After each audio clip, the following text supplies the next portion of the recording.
বিএনপির সংগ্রামী আহ্বায়ক, সাবেক সভাপতি, সাবেক সেক্রেটারি জনাব রহমতুল্লাহ পলাশ, দলের সংগ্রামী সদস্য সচিব আবু জাহিদ ডাবলু, যার পরিচয় আমি আগেও দিয়েছি, আবুল হাসান হাদিদ, তাসকিন আহমেদ চিস্তি, আকবরুল ইসলাম এবং আমার থানার প্রিয় সম্মানিত সকল যুগ্ম আহ্বায়ক সহ ইউনিয়ন সভাপতি, সাধারণ সম্পাদক, অঙ্গ সংগঠনের সভাপতি, সাধারণ সম্পাদক সহ নেতৃবৃন্দ, সৌদি মন্ডলী, সাংবাদিক ভাইরা, আসসালামু আলাইকুম রহমতুল্লাহ। বক্তব্য চমৎকার দিয়েছেন পলাশ ভাই, নিশ্চিত্রভাবে জানিয়েছেন, এজন্য আমি আমার পক্ষ থেকে তাকে আবারও ধন্যবাদ জানাচ্ছি। এখানে জেলা অন্যান্য সদস্যরাও ভালো আছে। সর্বোপরি জেলার সদস্য সচিব আবু জাহিদ ডাবলু আমাদের নেতার নির্দেশনা আপনাদের কাছে উপস্থাপন করেছেন। আমরা সেই উপস্থাপনের মধ্যে দিয়ে সমস্ত কিছু অবগত হয়েছি। আমরা যেন অক্ষরে অক্ষরে পালন করা আল্লাহ যেন তৌফিক দেয়, এই কামনা করছি, এই দোয়া করছি। বক্তব্য দীর্ঘায়িত করবো না, স্মরণ করছি আমাদের প্রাণ প্রিয়তা শহীদ রাষ্ট্রপতি জিয়াউর রহমান। তিনি কেমন মানুষ ছিলেন, কেমন কোথা থেকে এসেছেন। যুদ্ধকালীন সময়ে যখন কেউ নাই, তখন যুদ্ধে উত্তীর্ণ হলেন শহীদ রাষ্ট্রপতি জিয়াউর রহমান। স্বাধীনতার ঘোষণা দিয়ে স্ত্রী পরিবারকে রেখে তিনি কালুঘাট বেতার কেন্দ্র দখল করলেন। যুদ্ধ জাহাজ থেকে অস্ত্র নিয়ে তিনি স্বাধীনতার ঘোষণা দিয়েছিলেন বলে বাংলাদেশের মানুষ যুদ্ধে ঝাঁপিয়ে পড়েছিলেন। এরপরে আপনারা দেখেছেন সিপাহী বিপ্লবের সময় তিনি ছিলেন কারাগারে। সেই কারাগার থেকে সাধারণ সিপাহীরা 7 তারিখে 1 তারিখ থেকে 7 তারিখ পর্যন্ত ভারতের বিমান এসেছিল বাংলাদেশে। খালিদ মিশরের নেতৃত্বে বিপ্লব হয়েছিল। সেই বিপ্লব মোকাবেলা করার জন্য তারা মনে করেছিল এই মুহূর্তে দরকার একজন দেশপ্রেমিক, একজন সৎ, একজন নির্ভীক।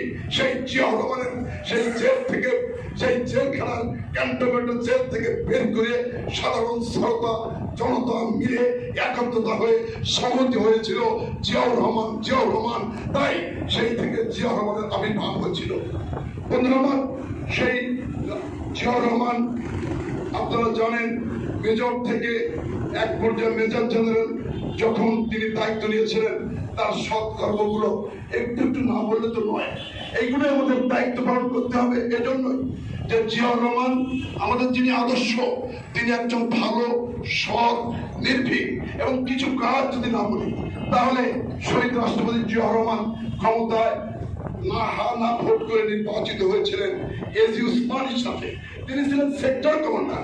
আপনার প্রতিদ্বন্দ্বী ছিলেন সেক্টর কমান্ডার থেকে সেনা সশস্ত্র প্রধান বাহিনীর প্রধান এজি উসমানীর সাথে বিপুল ভোটে নির্বাচিত হয়েছিলেন এবং তার মন্ত্রিসভা হয়েছিল এবং তিনি নির্বাচন করেছিলেন। এবং নির্বাচন পরে তিনি যে কাজগুলো করেছেন ঐতিহাসিক। আমি অনেকবার বলেছি, আজও 2-1টি কথা বলতে চাই। আজকে যে উপজেলা উন্নয়ন, আজকে যে গ্রামের উন্নয়ন, যে এলজিডি, ইনি বিদেশ থেকে মন্ত্রণালয় তৈরি করে তিনি এলজিডি কে কাজ করেছিলেন এবং বিদেশি ইঞ্জিনিয়ার দিয়ে রাস্তাঘাট উন্নয়নে। আজকে যে বিদ্যুৎ, এই প্রযুক্তি এনেছিলেন আমেরিকা থেকে, সেই পল্লী বিদ্যুতায়ন করেছিলেন তিনি, একমাত্র প্রতিষ্ঠাতা। গ্রামের অবকাঠামো উন্নয়নের জন্য বিভিন্ন কর্মসংস্থান, যুব মন্ত্রণালয়, মহিলা মন্ত্রণালয় একমাত্র জিয়াউর রহমান সৃষ্টি করেছিলেন। জিয়াউর রহমান সৃষ্টির মধ্যে দিয়ে সাতক্ষীরা টেক্সটাইল মেরিট করেছিলেন আমাদের বস্ত্রমন্ত্রী মনসুর আলী সাহেবকে দিয়ে সুন্দর বস্ত্র সুতোর মাধ্যমে এবং কাপড় তৈরি করে সেই কাপড়ের গার্মেন্টস করে একটা সুন্দর পোশাক চিন্তা ভাবনা দিয়ে তিনি বিদেশে রপ্তানি করতে চেয়েছিলেন। আসলে সেটাই তিনি করেছিলেন এবং সেটাই আজকে বাস্তবায়নে বাংলাদেশের অর্থনৈতিক চাকা যেটা ঘোরে, সেটা একমাত্র সেই জিয়াউর রহমানের পরিকল্পনা করেছে, সেইটাই বাস্তবায়িত হচ্ছে। এরপরে তিনি মাছ চাষকে তিনি সর্বত্র প্রায়োরিটি দিয়েছিলেন। যুব কমপ্লেক্স করেছিলেন তিনি, যুব কমপ্লেক্সের মধ্যে দিয়ে গ্রামের সংস্কার করেছিলেন জিয়াউর রহমান। জিয়াউর রহমান আরো কি করেছিলেন, সেচ প্রকল্প, যারা খাল খনন করে গ্রামে গিয়েছিলেন এবং কৃষি উপকরণ সাপ্লাই দিয়ে, এটাও বিদেশ থেকে পানির সাপ্লাই পরিকল্পনা নিয়ে গ্রাম সরকার করে এবং পরবর্তীতে তিনি জিয়াউর রহমান কি করেছিলেন, শেষ কেটে গ্রামের একজন, তিনি বলতেন আমি একজন শ্রমিক, আমার নেত্রী বলতেন আমি একজন শ্রমিকের স্ত্রী, তিনি শ্রমিকের মতো গ্রামগঞ্জে করেছেন। এবং আজকে শেষ প্রকল্প দরকার এবং ইরিগেশনটি জিয়াউর রহমান বিপ্লব ঘটিয়েছেন বাংলাদেশে, অর্থাৎ সকল সেক্টরে জিয়া ছাড়া একজন সৎ মানুষ, কিন্তু তার মৃত্যুর পরে পাওয়া গিয়েছিল সুটকেস। অনেকে বলে কি আছে, আপনারা এখনো চ্যালেঞ্জ করি আপনাদের সামনে, জিয়ার নামে, খালেদা জিয়ার নামে তারেক রহমানের বাড়ি একটা বাইক করেন বাংলাদেশে, আমি আজকে চ্যালেঞ্জ করে গেলাম। অর্থাৎ আমার নেতা কেমন সৎ মানুষ, আমার নেত্রী কেমন সৎ মানুষ, আমাদের নেতা আগামী দিনে যিনি কান্ডারি হবেন তারও কোনো অভিযোগ যেগুলো দিয়েছে পরিকল্পিত অভিযোগ। আমাদের নেত্রী বেগম খালেদা জিয়া যে কাজগুলো করেছিল সেই কাজগুলোই বয়স্ক ভাতা, বিধবা ভাতা, প্রতিবন্ধী ভাতা, মুক্তিযুদ্ধ ভাতা, মুক্তিযুদ্ধ মন্ত্রণালয় সবই খালেদা জিয়ার করা। সেই প্রকল্প উনি বাস্তবায়ন করেছেন কিছু, কিন্তু সবই লুটপাট করে চলে গেছে। আমি এই প্রসঙ্গে জানাবো না, অনেক কথা হয়েছে, সবাই চমৎকার করেছেন। শুধু বলবো যে আমাদের জিয়াউর রহমানের নামে কোন অপবাদ দেওয়ার ক্ষমতা রাখে, জোর বলেন খালেদা জিয়ার নামে কোন অপবাদ দেওয়ার সুযোগ আছে? এখন যদি বলি গণতন্ত্রের মাকে, এখন যদি বলি যে সংসদীয় গণতন্ত্রের প্রবর্তককে, না, খালেদা জিয়া। জিয়াউর রহমান করেছিলেন বহুদলীয় গণতন্ত্র, আমি তো জিয়াউর রহমান শেষ করে খালেদা জিয়া পড়ে আসছি। অতএব খালেদা জিয়া এবং এই কলবার মাটিতে বেগম খালেদা জিয়া এসেছেন সাতবারের মতো। কি মিথ্যা না সত্য? চলবেন দুহাত ধরে দেখেন সত্য না মিথ্যা? তাহলে তার যদি মায়া হয় না, তার যদি কিছু হয় আমাদের কিছু হবে না। এখন তিনি ভোট চায়, তিনি তার সততা, নির্ভর, নিষ্ঠতা, ত্যাগ, তিতিক্ষা, কারাগারে গিয়েছেন হাসতে হাসতে, মেসেজ দিয়েছে ভোট হবে, ভোট করবো, তোমরা কোনো বিশৃঙ্খলা করবে না। এই হলো খালেদা জিয়ার দেশপ্রেম। আর জেলে গিয়েছেন, কোন বিশৃঙ্খলা হয়নি, আমরাও করিনি, কিন্তু ভোট তো হলো না। 18 সালে সেই ভোটের প্রত্যাশা, বিদেশিরা বলেছিল ভোট হবে নিরপেক্ষ, ভোট হবে অবাধ, ভোট হবে সুষ্ঠু, কিন্তু খালেদা জিয়া জেলে যাওয়ার পরে আমাদের আশা ভরসা সব শেষ হয়ে গেল। কি ঠিক কিনা বলেন? আমরা ভোট করতে এসেছিলাম, কি ভোট হয়েছে আপনারা জানেন। এই নামে একজন নেত্রীর সততাকে প্রশ্নবিদ্ধ করবেন আপনারা, করতে পারেন? বেগম খালেদা জিয়া যেভাবে বক্তৃতা দিয়েছেন এই মাঠে, এটা কল্পনা করা যায় না। অন্তত তার দিকে তাকিয়ে আপনারা কি কোনো অন্যায় করতে পারেন? আজকে আপনি যেগুলো পড়লেন, পলাশ ভাই যেগুলো বললেন, আমরা যা বললাম, আপনাদের দ্বারা কোনো অন্যায় হতে পারে? এবং এই যে 12 দফা নির্দেশনা আমরা অক্ষর অক্ষরে পালন করবো কিনা, দুহাত তুলে করতালিতে দাঁড়াবেন।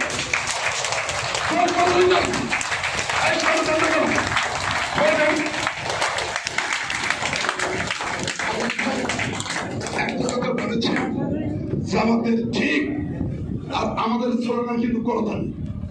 আমাদের স্লোগান কি? আমরা কি বলেন তো? আমরা বাংলাদেশি। এদেশের মানুষ যে যেখানে বসবাস করবে তারা সকলের নিয়েই পরিচয় হলো বাংলাদেশি। সকলের একটি মাত্র পরিচয়, সেটা হচ্ছে রহমান। সেটা আমরা, আমাদের পাসপোর্টে কি লেখা থাকে, আমাদের নাগরিকত্ব কি লেখা থাকে, না বাঙালি লেখা থাকে, না বাঙালি লেখা থাকে, বাংলাদেশি লেখা থাকে। এই সমগ্রগুলোর জনক হলো জিয়াউর রহমান। আর বেগম খালেদা জিয়া তার ধারাবাহিকতায় স্বামীর পথ অনুসরণ করে পরিচালনা করেছেন। আর তার যোগ্য আগামী দিনের ভবিষ্যৎ তারেক রহমান, আজকে ভারপ্রাপ্ত চেয়ারম্যান। কেউ কেউ বলেন তিনি বিদেশে, কিন্তু বিদেশে বসে বাংলাদেশের যে আন্দোলন হয়েছে, আপনারা তো ঢাকায় যাওয়ার আগে রিহার্সাল দিয়েছেন না? কি জরুরত দিয়েছেন কেন বলেন না?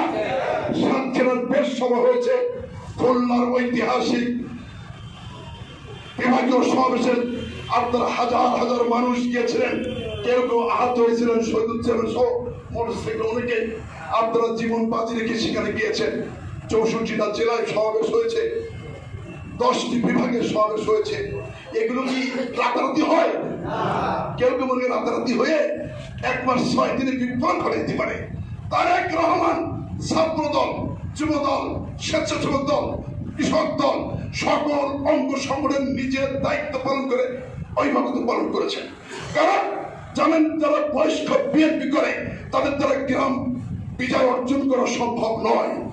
সে কারণে তার নেতৃত্বে সঠিক কমিটিগুলো করে সঠিক হোক আর বেঠিক হোক তাদের দিয়ে তিনি সংগ্রামের কাফলা তৈরি করেছিলেন। এবং কখনো বিএনপি করেছে, কখনো 4 দল মিলে এক বিভাগের লাখ লাখ মানুষ হয়েছে। গত 2000 পরে কি বলে 21 সালের পরে এই 18 সালের নির্বাচনে যে ভোট হয়েছে, একটা ভোট হয়েছে 153টা সিটের বিনা ভোট। কেউ ভোটে 14 সালে মন্ত্রী 40 জন মন্ত্রী হয়েছে, স্পিকার বিনা ভোটে, রাষ্ট্রপতি প্রধানমন্ত্রীর বিনা ভোটে, 20 জন মন্ত্রী বিনা ভোটে এমপি। লজ্জা লাগেনি যে মানুষের ভোট দিয়ে যুদ্ধ করেছিল স্বাধীনতা যুদ্ধে? সেই ভোট তুমি অধিকার কেড়ে নিয়ে তোমার মতো করে নিলে। আবার 2018 সালে সেখানে রাতের ভোট দিনের ভোট রাতি করে ফেলেন। কি করেছিল? চরবার করেছিল, রাতি করে দিলেন। এটাকে মেনে নেওয়া যায়? আপনারা কি তারিখ জন্য কি আবার তৈরি করতে চান? বিনা ভোটে আপনাদের প্রত্যেকটি সেন্টারে ছাত্রলীগ কোনো পিকনিক আর পুলিশ আর বিডিআর ভোট কাটলো, আর এসপি এবং ডিসি পাহারা দেওয়া হলো। সেই এসপি কোথায় আছে? সব পাগল হয়ে গেছে।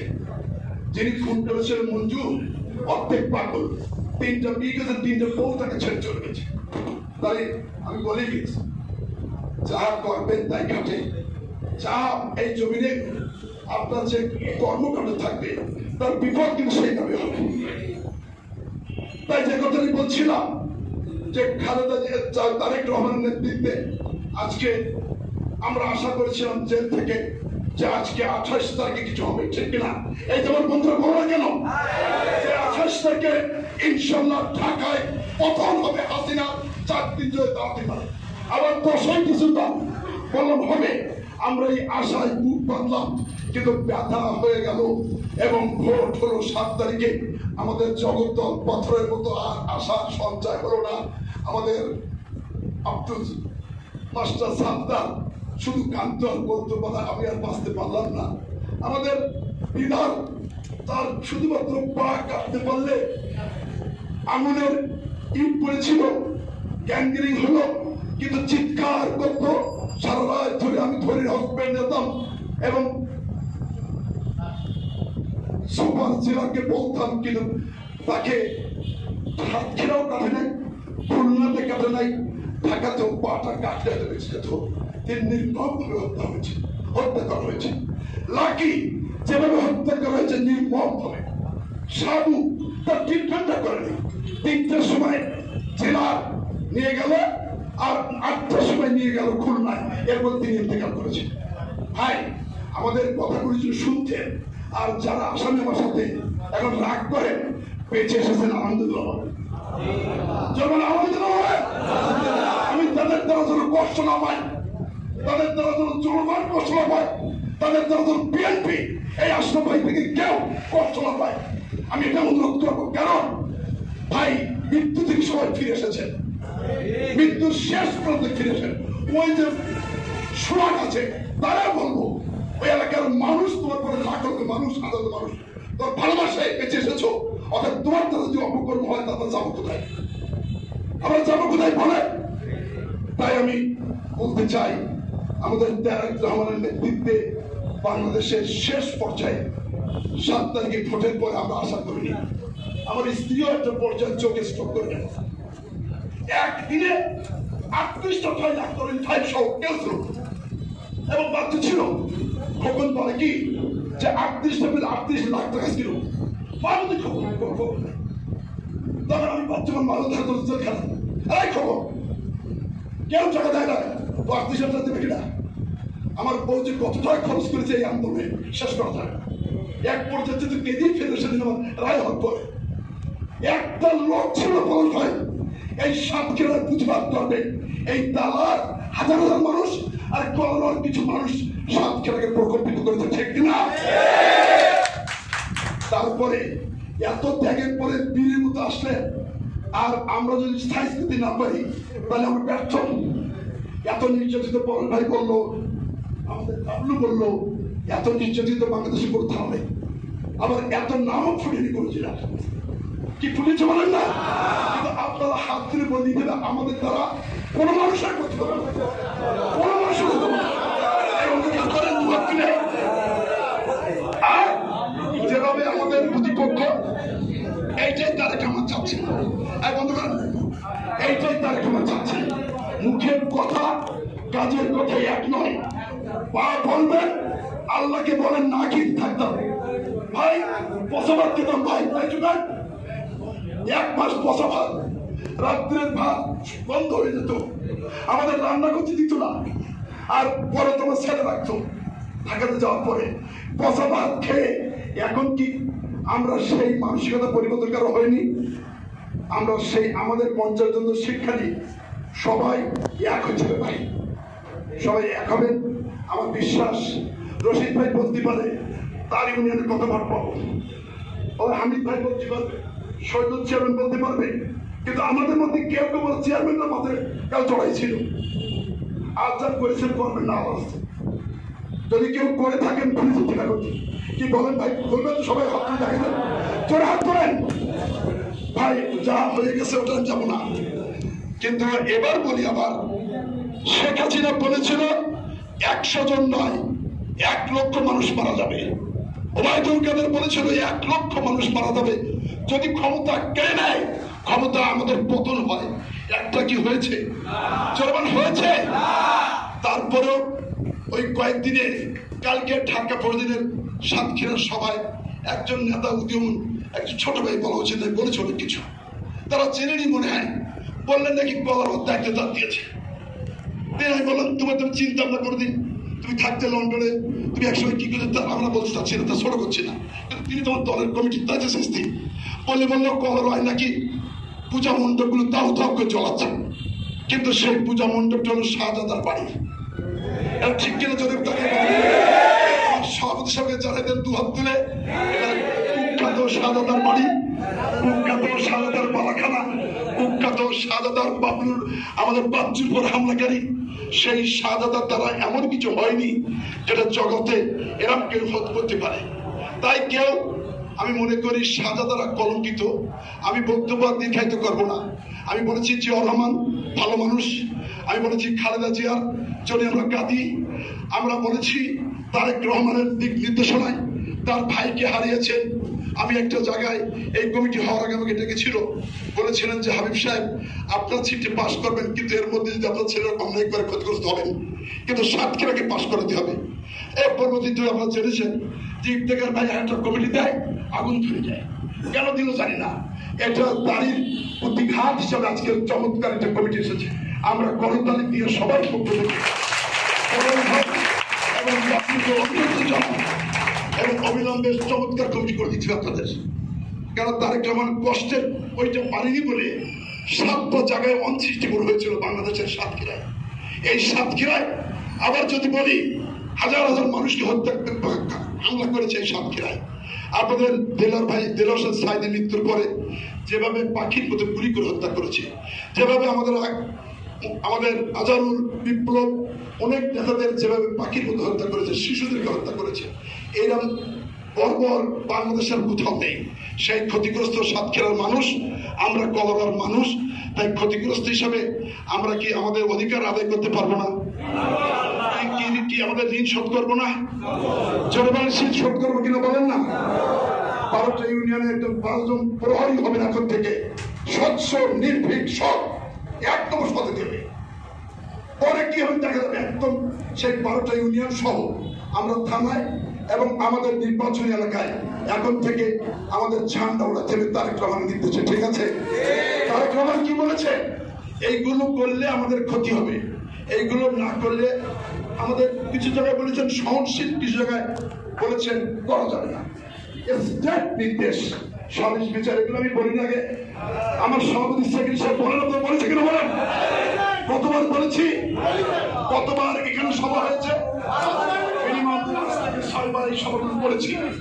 আমি আর কারো কারোর বিরুদ্ধে এই যেভাবে বলি এইভাবে বলতে চাচ্ছিলাম না, শুধু বলতে এসেছি এইভাবে আমার নেতা শহীদ জিয়া, আমার নেত্রী খালেদা জিয়া, আমার আগামী দিনের ভবিষ্যৎ রাষ্ট্রপতি, রাষ্ট্রনায়ক হবেন, প্রধানমন্ত্রী হবেন, যদি একটা সিটে ফেল করি তিনি না হতে পারেন।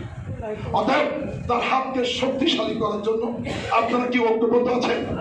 আমরা তারেক রহমান প্রতিষ্ঠানের তারিখে তিনি যে দায়িত্ব দিয়েছেন শপথ নেন, আর তারেক রহমান যে নির্দেশ দিয়েছেন আপনারা অক্ষরে অক্ষরে পালন করবেন। ইনশাআল্লাহ বাংলাদেশ হবে জিয়া দেশ, খালেদা জিয়া দেশ। তারেক জমানের পতাকা আমাদের ভয়ের কিছু নেই। আমাদের মহিলা বোনদেরকে আমি শেষ কথাটা আরেকটা হলো, সেটা হলো আপনাদের যারা পরিবার আছেন, স্ত্রী আছেন, এই দুজন রাশিদাদেরকে হবে না। কিছু আমাদের সেন্ট্রাল প্রফেসর কয়েকজন ওনারা একটা টিম করেছিল, আবু বকর ভালো ভালো শিক্ষিত যাদের জ্ঞান নেই, যারা জীবনে অন্যায় করবে না, তাদের একটা টিম ছিল। কে ছিল?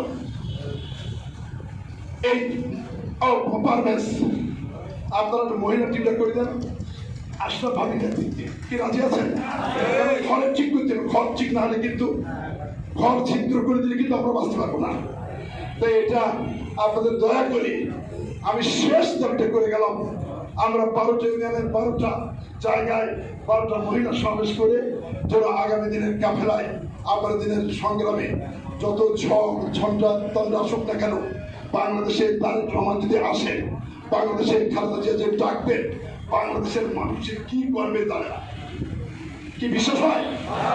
জিয়ার গবরে জাল হয়েছিল 1 কোটি, আরাফাত কোকের হয়েছিল 1 কোটি, খালেদা জিয়ার কিছু হলে জানতো আছে না। তারপরে আজকের যে বাংলাদেশ কোটি কোটি মানুষের শ্রদ্ধায় যারা জিয়া পরিবারকে ধ্বংস করতে চেয়েছিল, যারা খালেদা জিয়াকে ধ্বংস করতে চেয়েছিল, যারা তারেক রহমানকে ধ্বংস করতে চেয়েছিল, আজকে তারাই ধ্বংস হয়ে গেছে আল্লাহর হস্তে।